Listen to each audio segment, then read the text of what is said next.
Assalamualaikum warahmatullahi wabarakatuh. Anak-anakku yang soleh dan soleha, alhamdulillah pada kesempatan hari ini kita bisa bertemu kembali di semester 2. Pada kesempatan hari ini kita akan belajar tentang sejarah kebudayaan Islam dengan materi hijrah Nabi Muhammad SAW dan para sahabat ke kota Taif. Anak-anakku yang soleh dan soleha, sebelum pelajaran kita mulai, mari kita berdoa dengan harapan apa yang kita pelajari senantiasa bermanfaat. Berdoa mulai. A'udzu billahi minasyaitonir rajim.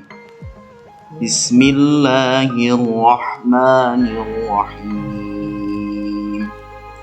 Rabbi zidni ilma warzuqni fahma.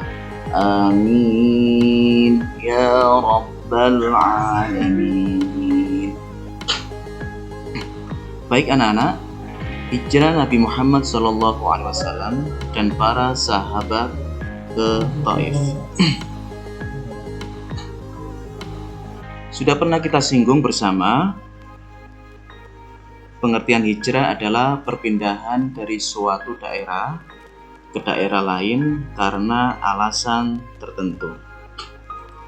Begitu juga dengan Nabi Muhammad dan para sahabat, tentunya ada alasan kenapa beliau berhijrah dari kota Mekah ke kota Taif.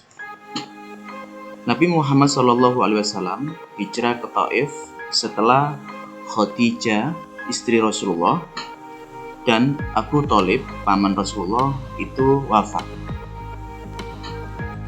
Beliau hijrah didampingi oleh sahabat yang bernama Zaid bin Harithah. Nabi Muhammad SAW menemui penguasa Taif yang bernama Abdul Jafi, Abdul Kulal, dan Habib putra Amr bin Umar.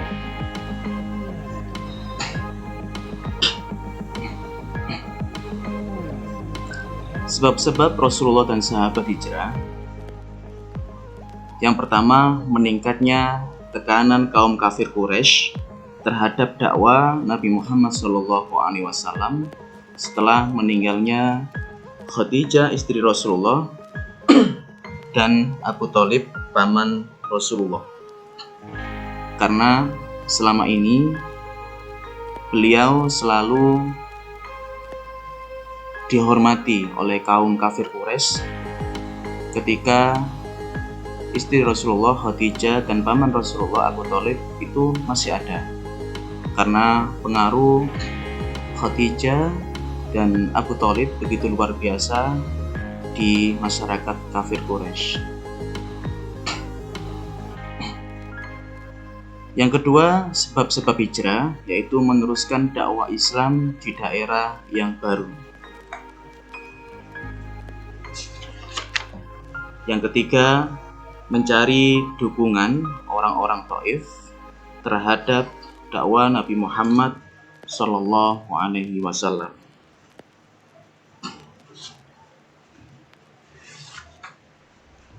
Karena kota Taif sendiri adalah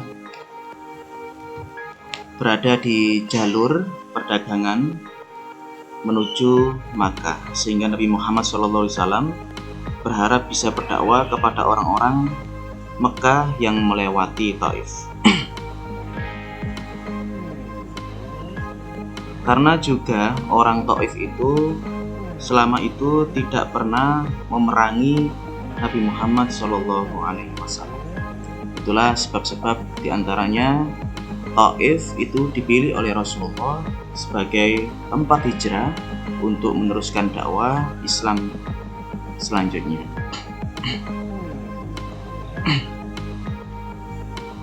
Bagaimana tanggapan penduduk Taif, anak-anakku sekalian? Ternyata penduduk Taif tidak sesuai yang diharapkan oleh Rasulullah SAW. Setelah Nabi bertemu dengan pemimpin kota Taif yang 3 orang tadi, dan itu ternyata masih famili dari Rasulullah SAW. Ada Abdul Jafi, Abdul Kulal, dan Habib Putra. Dan ternyata beliau sebagai pemimpin memberikan arahan kepada orang kafir Quraisy di kota Taif itu untuk tidak menerima ajaran dari Rasulullah SAW. Mereka marah, mencaci maki, dan siap mengusir Rasulullah SAW dan para sahabat. Harapan Rasulullah pun meleset. Mereka mengancam jika masih tetap di Taif, mereka akan membunuh Nabi Muhammad SAW. Nabi Muhammad SAW dilempari oleh penduduk Taif dan mengenai kakinya sehingga berdarah. Sampai suatu saat itu Malaikat Jibril pun menawari Nabi Muhammad SAW siap melempar gunung untuk dilemparkan kepada penduduk Taif, karena Malaikat Jibril merasa marah Rasulullah SAW dibegitukan. Anak-anakku yang berbahagia, apa hikmah yang bisa kita peroleh dari peristiwa hijrah Nabi Muhammad SAW ke kota Taif? Di antaranya adalah kita harus senantiasa semangat dalam beribadah kepada Allah Subhanahu wa Ta'ala. Nabi Muhammad dan para sahabat senantiasa berdakwah,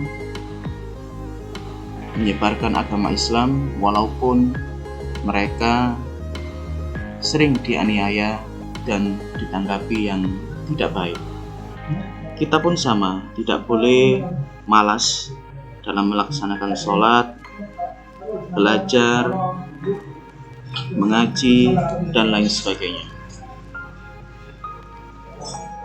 Tidak boleh juga menyakiti orang lain. Rasulullah bisa saja ketika dilempari oleh penduduk Taif, Rasulullah berdoa kepada Allah, karena Rasulullah itu doanya diterima oleh Allah. Bisa saja Rasulullah berdoa membalas perlakuan penduduk Taif, tapi yang dilakukan Rasulullah tidak. Mereka malah didoakan oleh Rasulullah yang baik-baik. Begitu juga kita harus bisa meneladani Rasulullah SAW. Beliau selalu memaafkan orang-orang yang pernah berbuat salah kepada beliau. Anak-anakku, demikian materi ini, nanti bisa juga dibaca di buku paket sebagai tambahan. Untuk hari ini, anak-anak, Pak Muji akan kirim soal melalui wali kelas masing-masing. Nanti akan disampaikan ke anak-anak, yaitu menjawab soal dari form 365. Anak-anakku yang saya cintai, demikian yang bisa Pak Muji sampaikan. Anak-anak tetap semangat belajar walaupun kondisinya masih pandemi, dan jangan lupa jaga kesehatan. Kurang dan lebihnya mohon maaf. Wassalamualaikum warahmatullahi wabarakatuh.